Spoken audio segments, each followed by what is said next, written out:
Former Raider quarterback Jason Campbell details the whole process of him getting traded to the Raiders. Listen up. You did spend a couple years with Gibbs, and then Mike Shanahan comes in, Kyle Shanahan, and you end up getting traded to our Raiders, man.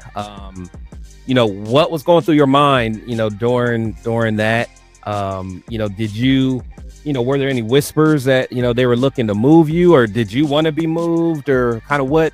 Did you know there was a trade in the works? Yeah, I remember when Shanahan got the job. He actually called me and took me to a hotel. We met out in VA, and he was trying to convince me not to, request a trade. Because at the time they had Dan Snyder had traded for Donovan McNabb. Donovan, yeah. And at the time, I had put up really good numbers, those last 2 years in Washington with chaos going on. Right. Right. At that time, we hired Jim Zorn as the offensive coordinator. Then all of a sudden, before we hired him as a head coach, and then we moved him to head coach. Yeah. And then he had to go and hire staff like all within a spring frame.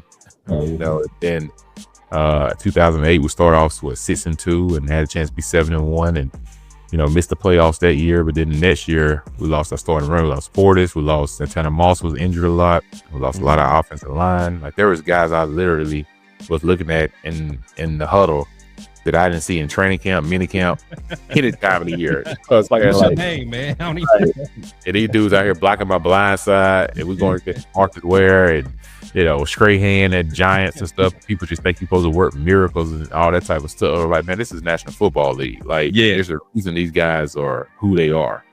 And but even through all that, man, I fought through and put up really good numbers for us and kept us in every game. But then, when Shanahan got the job, he wanted to keep me. He said, hey, I want you to stay here. We really like your ability. We think you fit what we do great. He was just like, basically he wasn't really behind the trade for real. But at the end of the day, it happened. And but I told him, I said, well, if you can guarantee my salary for this year to show me that y'all really going to give me a chance, I stick around. He's like, well, that's something I got to talk to the ownership about. He's like, but if y'all can't do that, then, move me. And, asked like which two teams at the time. I said Carolina and Oakland. Oh, okay.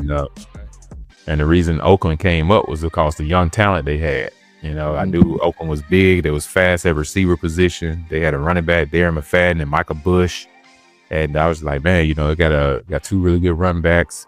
And plus, I feel I can go there and be a reason why this program turns around. I knew the Raiders that went through some tough years. And at the time, I was like, man, I can go here and try to rewrite the script a little bit. Yeah, no, that's big. And as a fan, and I'm sure a lot of Raider Nation, man, this is probably news to them, man. I didn't know that, you actually, wanted to come, because that's one thing about our organization, man. We understand that a lot of players, from what I hear, they just kind of go to Oakland to get that last paycheck and all that. And, just to know that, someone that was still kind of in their prime wanted to go and be a part of that and be part of that change, man. That's huge, man. That's huge. For me, in order to show my value, it had to be a place like, where you can show that you can go and win. Right. And knowing that you wasn't the problem, right. What was happening, elsewhere. Even though people try to put it on the quarterback sometimes, that you was busting your tail. So when I went to Oakland, and was doing really well, man, the injury happened, and, I just, things happen for a reason. I say that, but I just feel like that year we was definitely going to make the playoffs and probably have a chance to win the AFC West. We came out the gates rolling in 2011. And that was my second year in the system, second year with Hugh in the system. And we were steady adding talent to our offense, man. And, it was happening for us. But, not to be able to finish that off, some of the days I sit around and think about what if, man, and everything. But, man, I was just, I was proud of the time we had in Oakland. I was, still got some close friendships on that roster. But, man, that was a young football team that we could have stayed together for 4 or 5 years, man. Like, we really could have been a force. We be them